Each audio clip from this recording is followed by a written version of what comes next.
रामचरितमानस में भी, दोनों में इस बात का उल्लेख मिलता है कि वाल्मीकि काल में ही राम की लीला किसी न किसी रूप में अभिनीत की जाती थी। और रामचरितमानस में उल्लेख है, खेलम जहाँ बालकन मीला करूं सकल रघुनायक लीला, अर्थात बच्चे जहाँ मिलते थे वहाँ राम की लीला खेलते थे। इसका उल्लेख रामचरितमानस में मिलता है। अभिप्राय यह है कि इसकी रचना से पहले ही रामलीला खेली जाती थी। तो इसकी प्राचीनता के बारे में तरह तरह के मत दिए जाते हैं। और यदि तुलसीदास की रामचरितमानस को इसकी प्राचीनता से जोड़े तो 15वीं-16वीं शताब्दी आता है, और रामानुजाचार्य की शाही जत्रा से जुड़े तो इसका काल 12वीं शताब्दी से जाता है। साथ ही रामलीला और शाही जत्रा में कुछ अंतर और भी है कि शाही जत्रा में रामलीलाओं के साथ साथ कालांतर में बहुत सारे सांस्कृतिक पक्ष उसके अभिन्न अंग होते गए। और यहाँ की जो रामलीला है, मैंने बताया कि इसमें मंची रामलीला भी है, शोभा यात्रा का भी रूप है, और जगन्नाथ मंदिर के अंदर जो मंडप में बोली जाती है उसका भी रूप है। तो ये तीनों का समग्र रूप है और तीनों तरह की रामलीला इसमें देखी जाती है। और इसमें एक अंश मैंने बताया कि मंदिर में अभिनीत होता है, दूसरा मंडप में। और मुख्य लेकिन अंतर ये है कि रामलीला मंडली द्वारा आयोजित की जाती है, और शाही जात की जो रामलीला है किसी मंडली के द्वारा आयोजित नहीं की जाती, बल्कि प्रत्येक गली के में स्थापित अखाड़ों के द्वारा आयोजित की जाती है। और रामलीला में व्यास जी गुरु माने जाते हैं, जबकि शाही जत्रा में शाही नायक और शाही के अखाड़ा के उस्ताद की मुख्य भूमिका होती है, जो उनको प्रशिक्षण देते हैं, और उनकी देख रेख में ही पूरी रामलीला अभिनीत की जाती है। रामलीला रामचरितमानस की चौपाइयों पर आधारित होती है, जबकि शाही जात संस्कृत ग्रंथ महानाटकम के उद्धरण पर आधारित है। रामलीला में प्रत्येक दिन शोभा यात्रा नहीं निकाली जाती, जबकि शाही जात में चैत्र शुक्ल नवमी से वैशाख कृष्ण द्वितीया तक प्रतिदिन शोभा यात्रा पूरी मंदिर के सामने जो बड़दांड है या ग्रैंड रोड है उसके ऊपर निकाली जाती है। रामलीला में संवाद हिंदी, अवधी, बुंदेली, भोजपुरी, बघेली स्थानीय विविधता को लिए हुए होते हैं, जबकि शाही जात में संस्कृत और उड़िया में होते हैं। शाही जात में एक टैबू भी हम लोग देखते हैं कि यदि चैत्र शुक्ल रामनवमी से वैशाख कृष्ण द्वितीया के मध्य जो बृहस्पतिवार आता है उस दिन शाही जत्रा के आयोजन का निषेध होता है। किंतु शाही जत्रा में भी जो मुख्य पात्र होते हैं उसमें वही पात्र होते हैं, राम, लक्ष्मण, भरत, शत्रुघ्न, हनुमान, पात्र वही होते हैं, कथानक वही होता है, किंतु उसकी प्रस्तुति का ढंग बहुत विशेष और निराला होता है। और उसमें जो मेड़ नृत्य होते हैं, व्यक्ति अपने ऊपर 10-10, 15-15 किलो का प्रभामंडल बनाकर चलता है। शांभवी जी आएंगी तो 2 मिनट का यदि वीडियो चला देंगी तो आप लोग उससे परिचित हो जाएंगे। समय का अभाव है और मुझे जल्दी समेटने के लिए कहा जा रहा है, तो मुझे लगता है कि मैंने थोड़ी बहुत बात लोकनाट्य रामलीला के बारे में आपके समक्ष प्रस्तुत की होगी। इसी के साथ आप सबका धैर्यपूर्वक सुनने के लिए बहुत बहुत धन्यवाद और आभार। नमस्कार।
ये जगन्नाथ जी की चलंती प्रतिमा है, जो जगन्नाथ जी की नीति जब रात में समाप्त हो जाती है, मंदिर बंद हो जाता है, तब इस प्रतिमा को, उसी के बाद शाही जत्रा निकाली जाती है जब मंदिर की अंतिम आरती हो जाती है।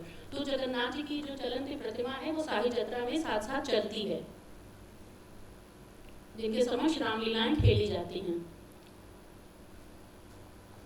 ये नागा है जिसकी मैंने बात की, नागा चरित्र वहाँ की शाही जत्रा का अभिन्न अंग है। ये नागा का तैयार कर रहे हैं मुकुट, ये नागा का विशेष प्रकार का मुकुट होता है और ये नागा चरित्र की पहचान होता है। ये मेढ़ है जो ये बगल में बना रहे हैं, मेढ़ या इसको प्रभा मंडल कहते हैं, और विभिन्न चरित्र होते हैं, सबके प्रभा मंडल अलग अलग तरह से बनाए जाते हैं। ये रावण है, ये भी नृत्य करते हुए चलता है। ये रामचंद्र का श्रृंगार हो रहा है, और ये बहुत पुराने कलाकार हैं जो शाही जत्रा में किस पात्र का क्या वेशभूषा होगी, क्या आभूषण होगा, उसको वो चित्र करके क्षेत्रीकार के दौरान मुझे समझा रहे थे कि इसी प्रकार का होना आवश्यक है, तो नए लोग भी उसकी तरफ फॉलो करते हैं उसको। ये चलती प्रतिमा है जगन्नाथ वल्लभ मठ में जगन्नाथ जी की, और ये इनके समक्ष देखिए रामलीलाएं खेली जा रही हैं जगन्नाथ वल्लभ मठ में।